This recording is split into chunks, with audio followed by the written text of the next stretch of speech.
الفاظ خدا کا بیٹا، اس کا حقیقی مطلب کیا ہے؟ اس سے ہم کیا سمجھتے ہیں؟ کیا خدا نے کسی بچے کی پرورش کی؟ استغفر اللہ، بہت عظیم ہے وہ، اعلیٰ و عرفہ اللہ تعالیٰ ہے، وہ ایسی سب باتوں سے بہت بلند ہے، اور بے شک وہ کسی کا شوہر نہیں، اس کی کوئی زوجہ، کوئی بیوی نہیں، بلکہ ایسا سوچنا بھی کسی کفر سے کم نہیں ہوگا۔ اور قرآن شریف کا بھی کچھ ایسا ہی بیان ہے، اور ہم اس سے پوری طرح اتفاق کرتے ہیں۔ وہ لوگ جو حضرت عیسی المسیح کے پیروکار ہیں، انہیں اس بات میں کوئی شک و شبہ نہیں، اس بیان کے ساتھ کوئی جھگڑا نہیں ہے۔ مختلف تھا، ہم اس کی مخالفت نہیں کرتے، بلکہ اس کے برعکس ہیں۔ پچھلے صحائف کی شہادتوں میں بھی یہ بات عیاں ہے کہ کوئی بچہ نہیں جنا۔ اللہ تعالیٰ نے جیسے ایک بچہ پیدا ہوتا ہے ایک عورت سے، صحائف میں ایسی تعلیم نہیں پائی جاتی۔ بیٹے کے تصور کی سب سے پہلے گواہی دیتے ہیں حضرت داؤد نبی۔ دوسرے ہی باب میں، کتاب کے دوسرے ہی زبور میں ہمیں بتایا جاتا ہے ایک بہت خاص عہدے کے بارے میں جو اس شخص کو دیا گیا ہے، جسے اللہ تعالیٰ نے اپنی نمائندگی کے لیے چن لیا کہ وہ بادشاہی کرے اسرائیل پر۔ لہٰذا اللہ تعالیٰ اسے مقرر کرتا ہے اپنا خلیفہ، اور خاص طور پر 7ویں آیت میں اس شخص کے بارے میں بات کرتے ہوئے وہ کہتا ہے کہ تو میرا بیٹا ہے، آج تو مجھ سے پیدا ہوا۔ اس وقت کی تہذیب و ثقافت میں جب کوئی عظیم بادشاہ بات کرتا اپنے کسی تابع فرمان بادشاہ سے یا پھر اپنے کسی نمائندے سے جو بادشاہت کے کسی حصے کا حاکم ہوتا، تو وہ اس فرد کی بات کرتے ہوئے نہ صرف اس کو اپنا خادم بلکہ یہ لفظ استعمال کرتا خداوند۔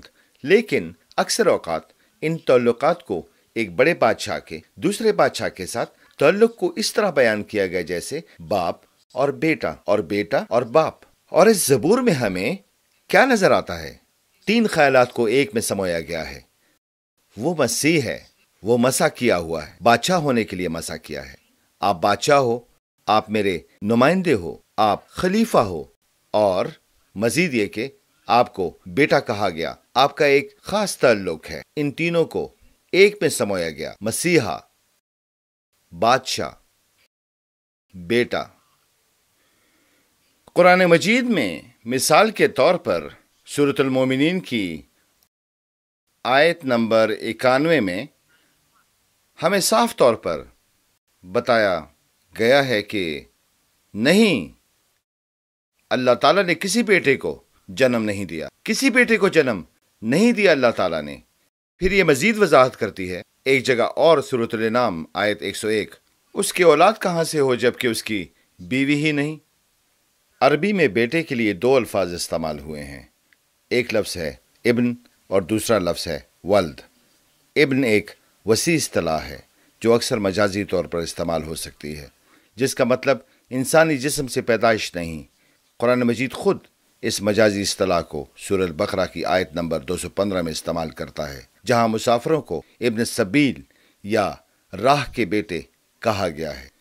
ابن کی اصطلاح بائبل مقدس میں حضرت عیسی المسیح کے لیے استعمال ہونے والا بیٹے کے تصور کا درست عربی ترجمہ ہے، جبکہ ولد جسمانی تعلق سے بیٹے کی پیدائش کو ظاہر کرتا ہے، جیسے کہ انگریزی اصطلاح میں آف سپرنگ یعنی اولاد ہے۔